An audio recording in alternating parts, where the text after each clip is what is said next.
baile en el vecindario, todo es fiesta y alegría, porque ya el boricua tiene la cerveza que quería. Hay baile en el vecindario, todo es fiesta y alegría, porque ya el boricua tiene lo que el boricua quería. Dame una boricua fría, para celebrar la ocasión, una cerveza boricua, boricua de corazón. Bailan mi viejo y mi vieja y cantan esta canción con la gente de mi barrio que está celebrando con una cerveza boricua, boricua de corazón. Una cerveza boricua, boricua de corazón. Una cerveza boricua, boricua de corazón. Una cerveza boricua, boricua de corazón.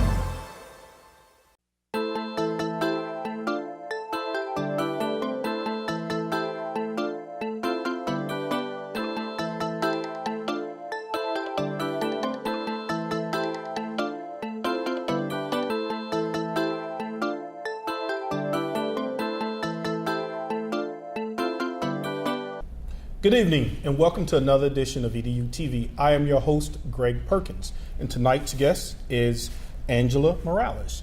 She is a school teacher here in Florida, and we are going to talk about a few things. There are a lot of things going on in Florida now regarding standardized testing and teaching, and one of Angela's blogs, she's a blogger, it went viral on the Washington Post. So welcome to the show. Thank you for having me. Okay, let's talk about your blog. Okay. It went viral. How did it happen? You mentioned something about being a public school teacher. It's like being in a dysfunctional relationship. Yes, I started this blog, Teacher Diaries, and I did it more as an outlet to just kind of voice how I felt as a teacher with some of the issues that are occurring right now in our education system, and just teachers in my community were reading it and emailing me. I didn't really think it was going to become something big.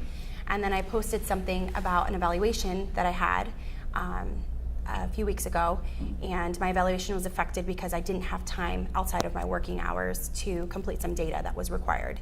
It's something new that was implemented this school year, and it affected my evaluation very early on in the school year.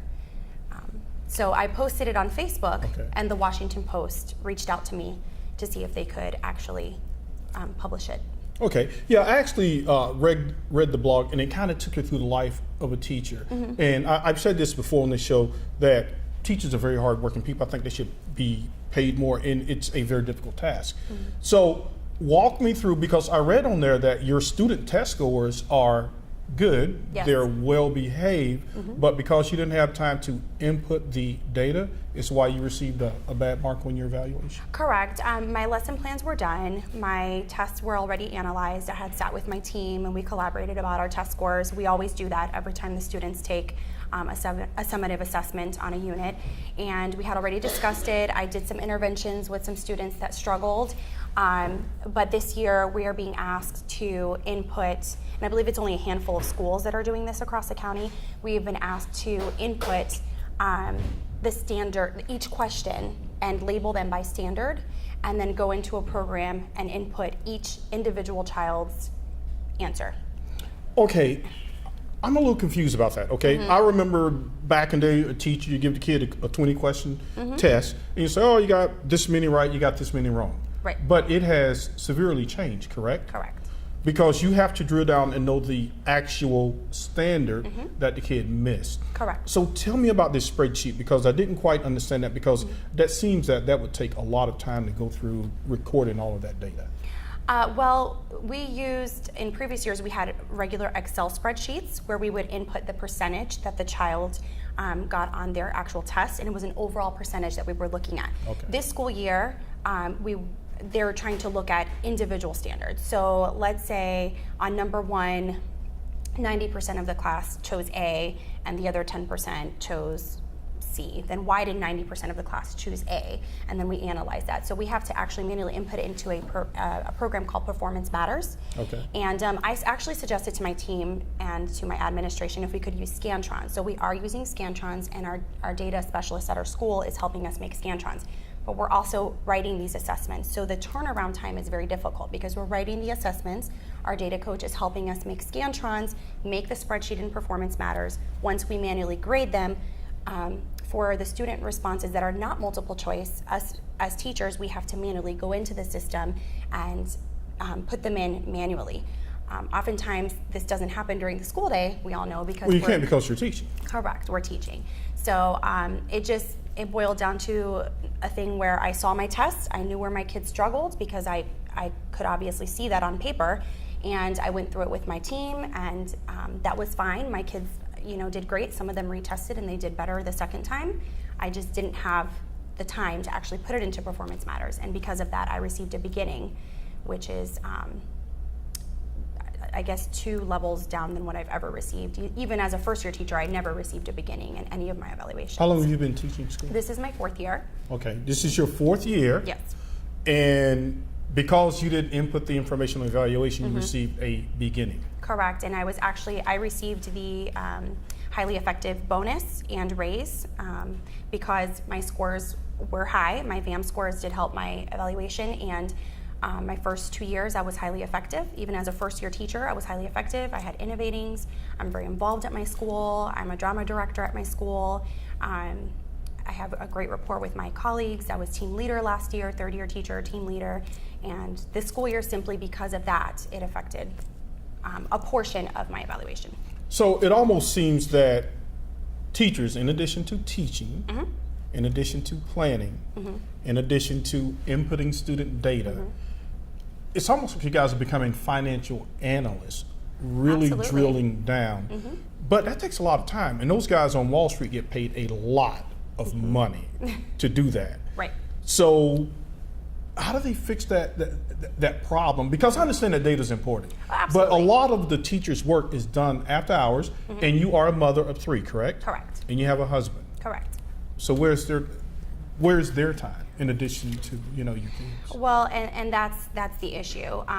When I voiced that, the response that I got was basically like, well, we all have a life, and why it almost felt like, why are you any different than anyone else who has to do this job? And I mean, that kind of hurts a little bit because I take pride in my work. I have a strong work ethic.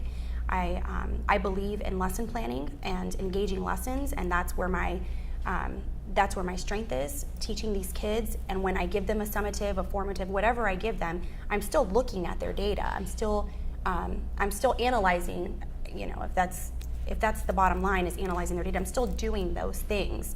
I guess the extra step is just we're not finding time to get that done. Yeah, so it sounds like you had to make a decision. Do I spend a few hours with my kids on Sunday, or do I just sit around inputting data? Because I like to watch football.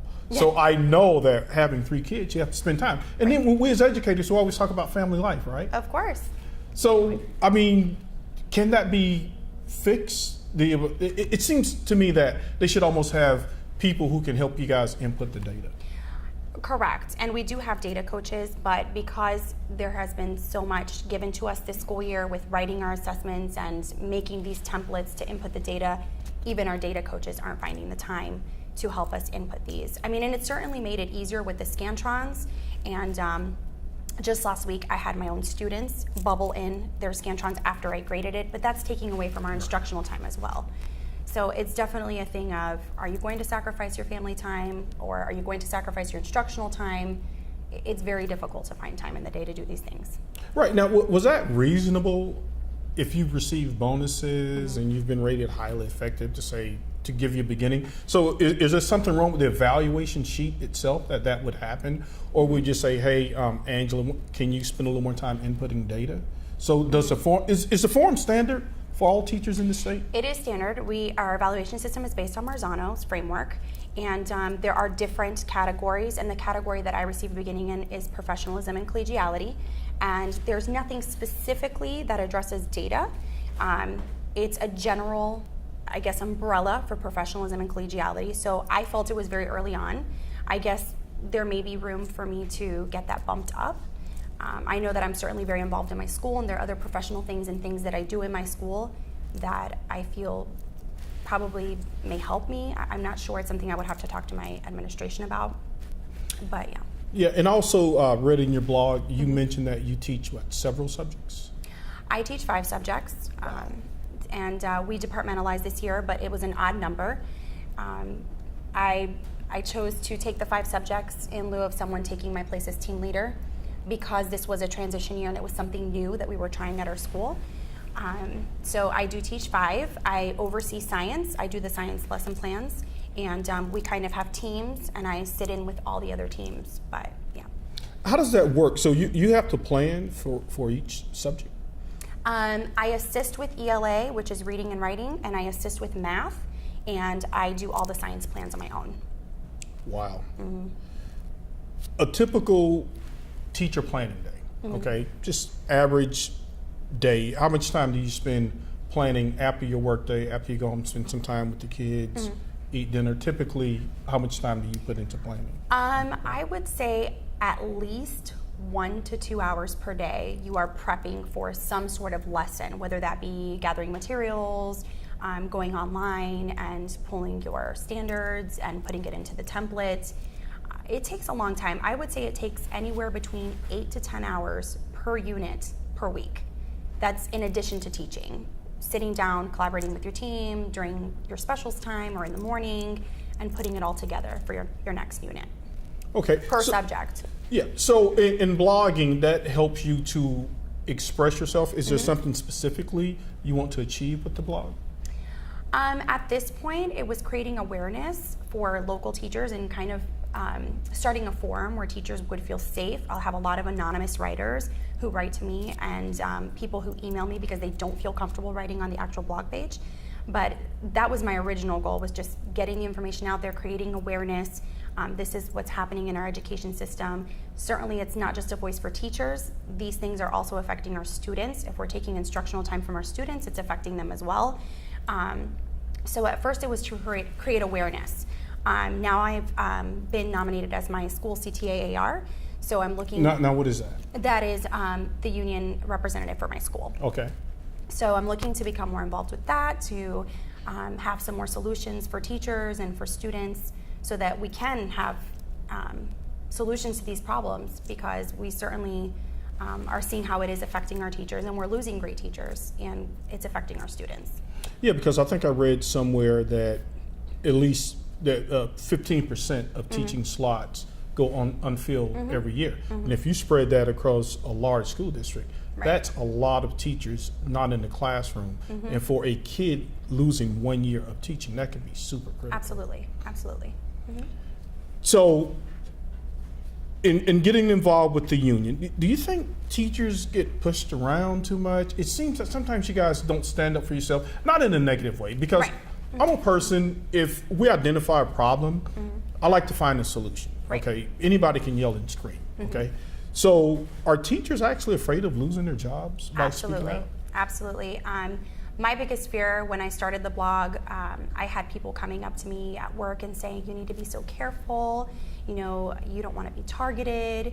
And it wasn't until I got on the union and I spoke to union representatives and became aware of my rights and my freedom of speech and my freedom of knowing my contract and knowing what is in my contract, what isn't in my contract.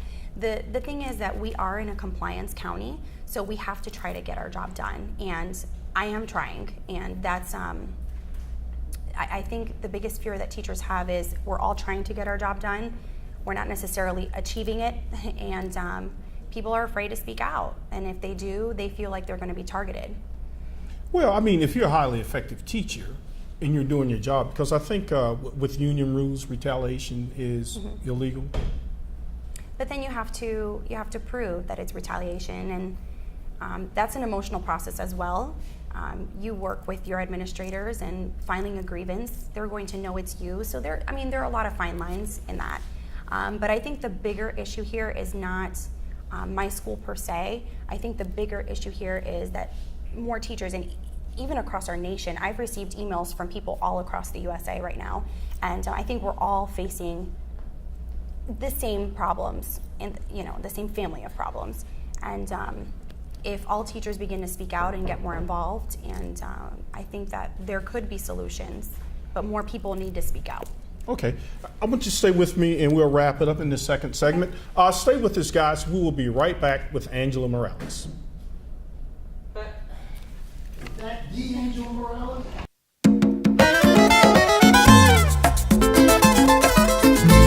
Hay baile en el vecindario, todo es fiesta y alegría, porque ya el boricua tiene la cerveza que quería. Hay baile en el vecindario, todo es fiesta y alegría, porque ya el boricua tiene lo que el boricua quería. Dame una boricua fría para celebrar la ocasión, una cerveza boricua, boricua de corazón.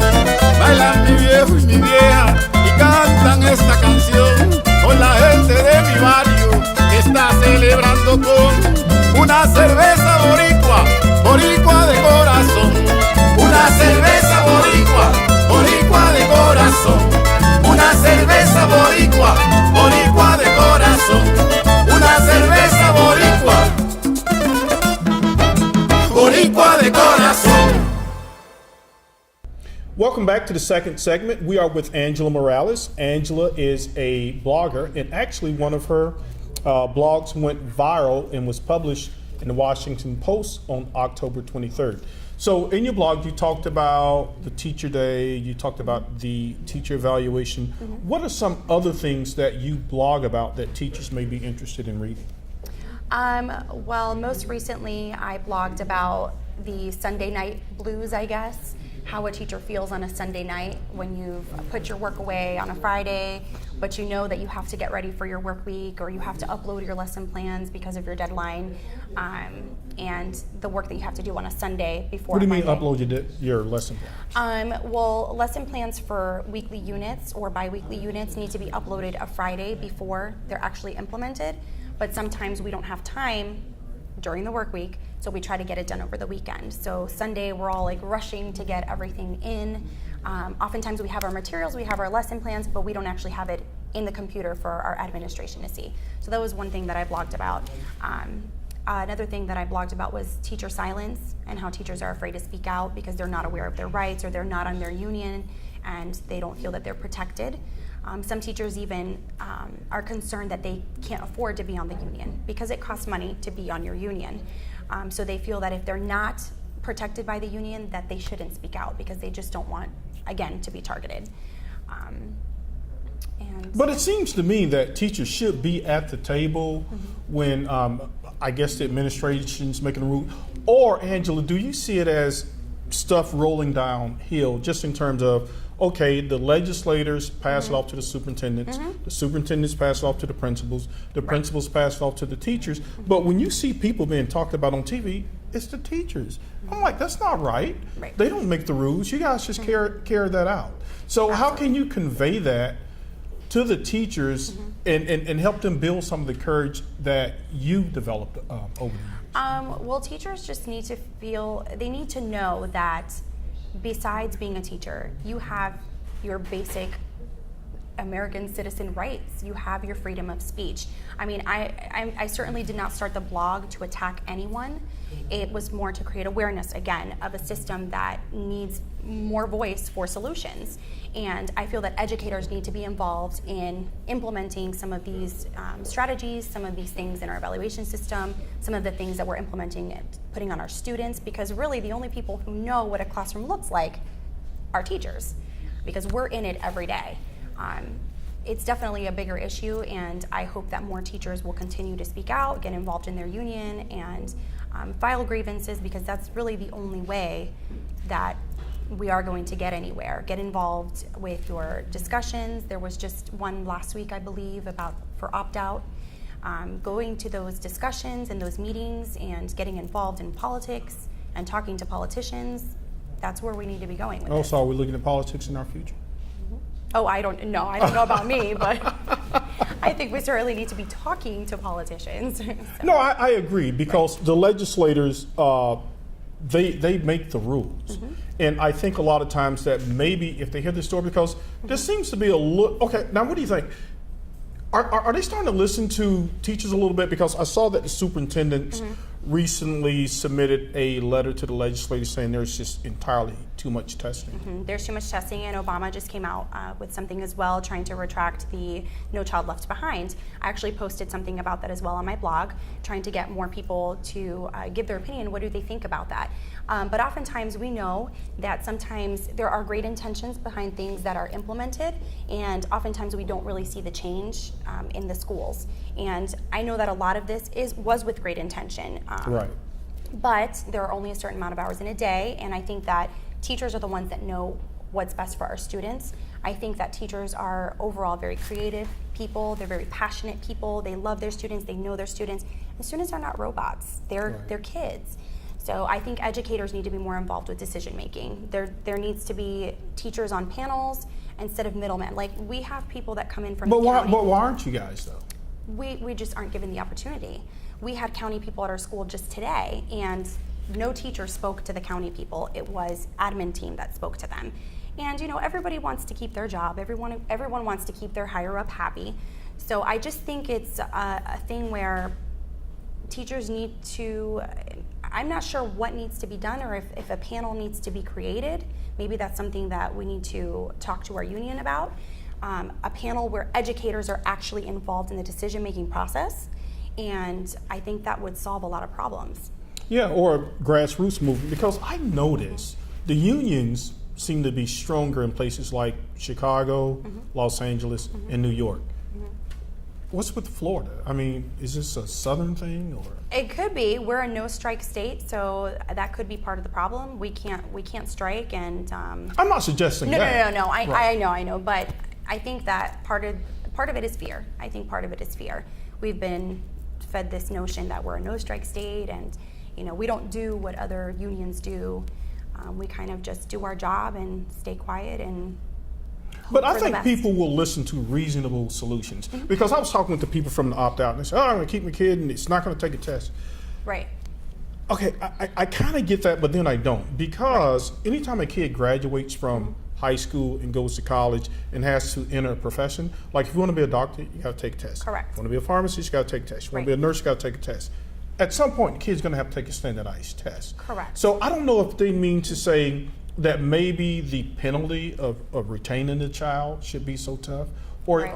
they just don't believe in standardized testing. What are your views on that, on opting out? Well, and it's funny you mentioned that, because I was just speaking to someone on opt-out this week about this whole thing, and I expressed to her a lot of the parents' concerns. Some parents, when they see someone that's so passionate about opt-out, they don't understand what it really means. It just seems like a bunch of angry parents and teachers that are saying opt out of the test.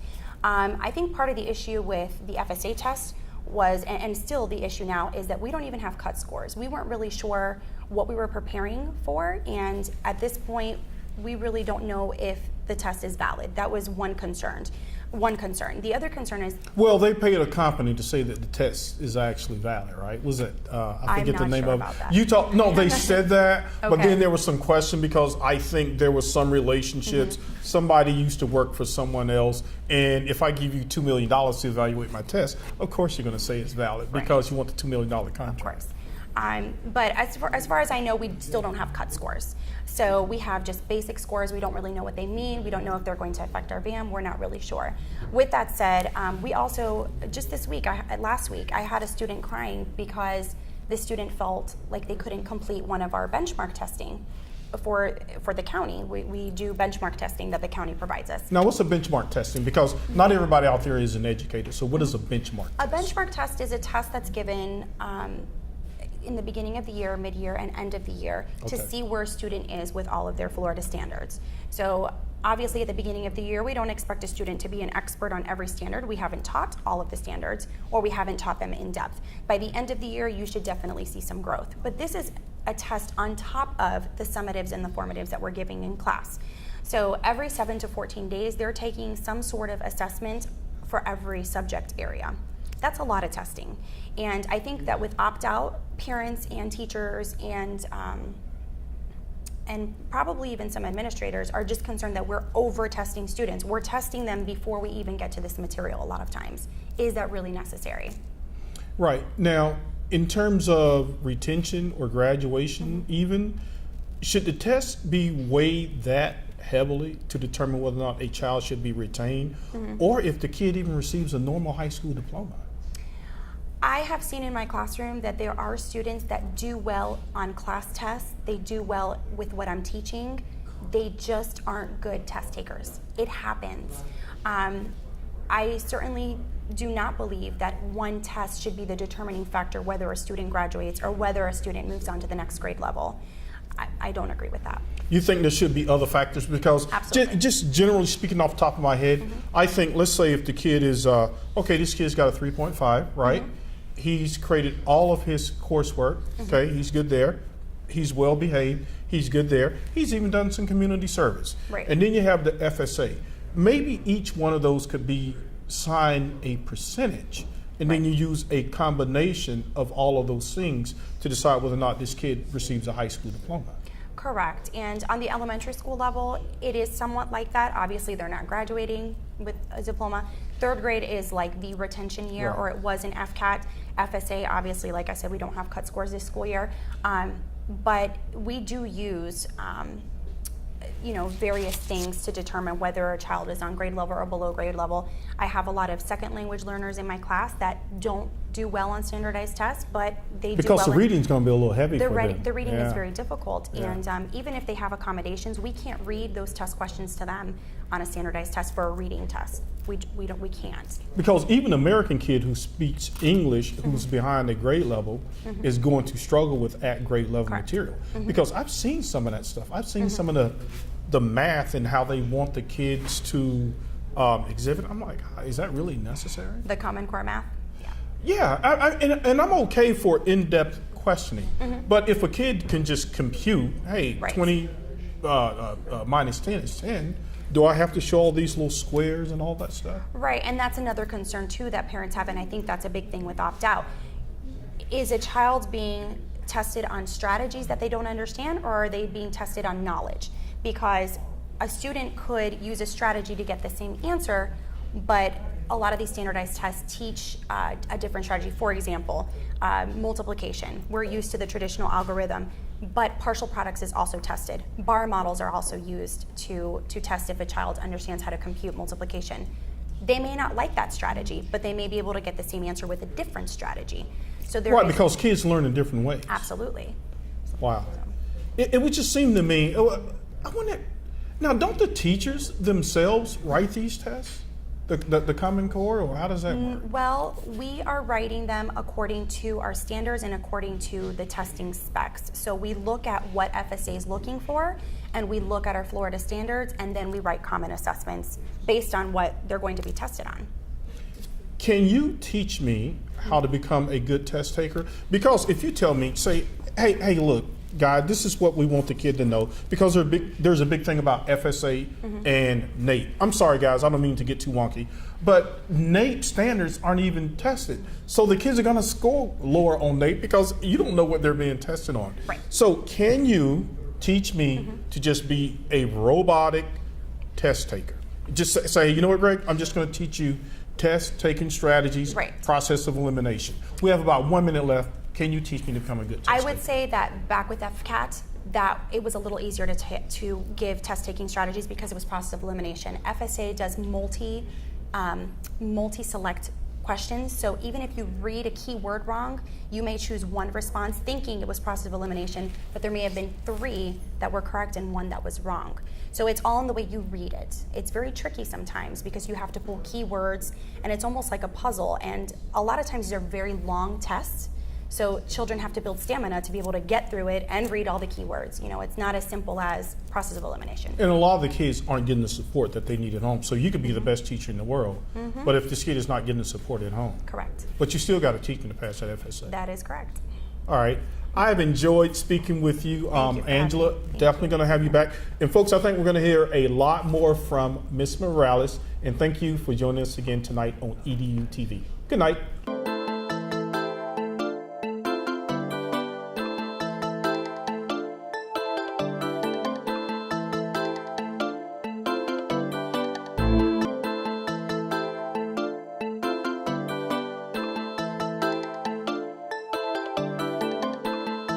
I am for the child who's had 7 addresses in a single year. because she's in foster care, because her father abused her. And her mother couldn't believe her. She is the child I am for. I am a volunteer child advocate. I am you. Florida residents call toll-free 866-341-1425.